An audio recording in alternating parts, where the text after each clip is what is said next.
Hey guys, let's get more news from Steelers, but first don't forget to subscribe to the channel and leave your like.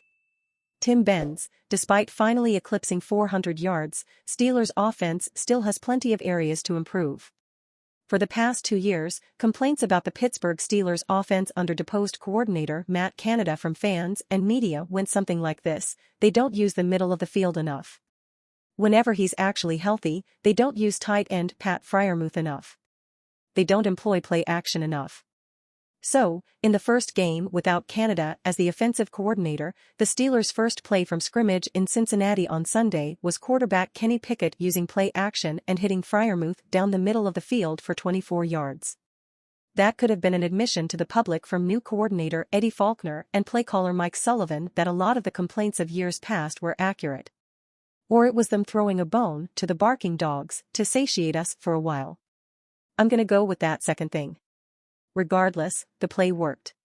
The Steelers won 16-10, and the offense put up 400-plus yards for the first time since early in the 2020 season. Of the 421 total yards, 153 were on the ground. It was the fourth straight game rushing for over 150 yards by the Steelers' backs and blockers. But the offense is far from fixed just because there was a coordinator change. After all, only 16 points went up on the scoreboard. The team averages 16.5 per game, fifth lowest in the NFL. That's not going to be enough to track down the Baltimore Ravens atop the AFC North or to pull off a win in the playoffs for the first time since 2016. So let's take a look at some of the areas the offense needs to address over the final 6 games of the season. Pickett and the new coordinators have to involve George Pickens more. 3 catches for 58 yards shouldn't feel like a lot. But it does, only because he has exceeded 5 catches just once all season, 6 versus Baltimore on October 8th. And the last time he topped 60 yards was on October 22nd, 107 versus the Los Angeles Rams. Freiermuth was the #1 target on Sunday. 9 catches for 120 yards from him is great. But that was, in part, because the Steelers were exploiting the Bengals' too-high safety approach on defense. And unless Freiermuth changes his last name to Kelsey, that kind of production from a tight end is not sustainable. Pickens still needs to be the primary focus of the game plan among the pass catchers. It's refreshing that Freiermuth was involved over the middle of the field. But he's not the only player that is allowed to go across the middle. All 5 of Pickett's completions over the middle were targeted for Freiermuth. With Deontay Johnson's route running ability and Pickens' wide catch radius, they should be used over the middle of the field more often as well. And Pickett needs to hit them in stride when they are open. The Steelers have to get better in the red zone. They scored a touchdown just once in 4 trips there against the Bengals. Granted, one of those trips should have been a touchdown had it not been for a bad call and Mike Tomlin's failure to challenge on Johnson's scoring grab that was ruled an incompletion in the first quarter. But they had 2 other possessions that stalled out and resulted in short Chris Boswell field goals. When it comes to NFL red zone TD percentage, the Steelers are 28th at 43.5%. To be fair, they haven't had much practice at it. The club's 23 red zone trips are the fewest in football. Find something for Calvin Austin to do. Or don't. I'm not saying this is a priority. But for a guy with that much speed, it'd be nice to see him contribute in some way. I get it. He was a toy to be played with whenever Canada was trying to reinvent the jet sweep. And now that Canada is out, Austin is looking like a guy to return punts, and that's about it.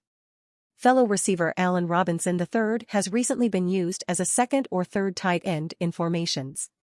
Freiermuth is sometimes deployed as ostensibly a third receiver in 1-2 personnel, with Darnell Washington as the true tight end. Since Johnson's return from injury after the bye, Austin has yet to see more than 18 snaps in a game. Prior to the bye, his lowest snap count was 35. First call, Cam Hayward upset Steelers dust-up is public, Myles Garrett update, Josh Dobbs struggles on MNF. Pittsburgh Steelers veteran Cameron Hayward is upset that word of the team's locker room disagreement in Cleveland became public. We have an update on Myles Garrett's injury. Josh Dobbs had a rough go of it on Monday Night Football. A former Steeler is out of a coaching job. And we look ahead to Tuesday night's Penguins game. All that in Tuesday's first call. Cameron Hayward isn't happy that last week's locker room dust-up between Minkah Fitzpatrick and Deontay Johnson became public information. The Steelers' defensive captain said it's kind of ridiculous that it even became a topic after a game during his latest Not Just Football podcast. You would think everybody in the locker room would have some sense about that because that's what stays in the locker room, Hayward said. I'm pretty sure everybody's been in an altercation before in the locker room where tempers are high after a game you think you should have won.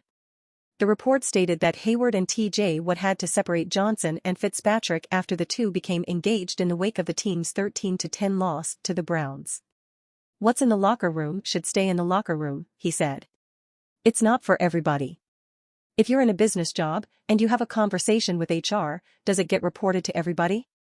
Or does it stay in-house? True. But in this case, it's not HR that is leaking the information to ESPN. It was likely someone within that room who leaked it directly, or through someone else, in the first place. A number of ex-Steelers are in the headlines. Ex-Steelers quarterback Josh Dobbs had a bad night for the Minnesota Vikings. His team lost 12-10 to the Chicago Bears, and Dobbs fired 4 interceptions along the way. Cody White signed on with the Seattle Seahawks practice squad. He hasn't been with another team since the Steelers released him from their injured reserve list following an injury in the preseason. The wide receiver signed with the team in 2020 and appeared in 16 games in the past 2 seasons. His father, Sheldon White, is the Steelers' director of professional scouting. Retired Steelers running back Duce Staley is out as the Carolina Panthers' assistant head coach and running backs coach. Interim head coach Chris Tabor and offensive assistant Jim Caldwell made that decision in the wake of being promoted following the franchise's dismissal of head coach Frank Reich. Quarterbacks coach Josh McCown was also shown the door. That's according to NFL Network reporter Tom Pelissero. And the Denver Broncos worked out ex-Steelers punter Brad Wing. He was with the Steelers for 2 games this season while Presley Harvin was injured. That's via Aaron Wilson of KPRC Television. Steelers poised to pounce on Eagles' projected $18 million star in free agency, analyst. It's always useful in the NFL to look for what's next. And as much as the Steelers know they can count on their star running back, it might also be useful to take a look at what could be next for the Steelers' running game. To that end, Spotrac put together a speculative rumor about the Steelers, suggesting that the team has its eye on one of the NFC's best players, Philadelphia Eagles running back Dandre Swift, who will be a free agent next offseason. That is, if the Eagles allow him free agency. Spotrac's Mike Giannitti wrote that potential interest from the Steelers could force Philadelphia to break with tradition and give Swift a hefty multi-year contract. He's been making this position an annually revolving door for some time now, so a multi-year extension doesn't seem like the obvious choice, but we're going to do it anyway, Giannitti wrote on November 21st. Here's why. If the Eagles let this player walk in free agency, franchise tag is probably not ideal for their cap situation. One of the teams seemingly poised to pounce could be NFC rival Steelers. As far as Steelers rumors go, this one would be cool. Swift is one of the best running backs in the league, with 770 yards to his credit, 4th overall in the NFL. And it would be a surprise if the Eagles committed to Swift long-term. When they acquired him last April from the Detroit Lions, Philadelphia only gave up a future 4th-round pick in 2025, and the assumption was that Swift would be a replacement. After all, the Eagles showed little interest in re-signing Miles Sanders when he was coming off a 1,269-yard season in 2022. The difference could be that Swift still has more energy in his legs than Sanders. He will be just 25 years old when the 2024 season begins, and he spent the first 3 years of his career sharing roles as a member of the Lions. This could potentially motivate the Eagles to make a move to keep Swift. Well, that, and the potential threat of a Steelers rumor involving Swift coming true, of course. And you fan, what do you think of the Dandre Swift situation? Leave your opinion in the comments.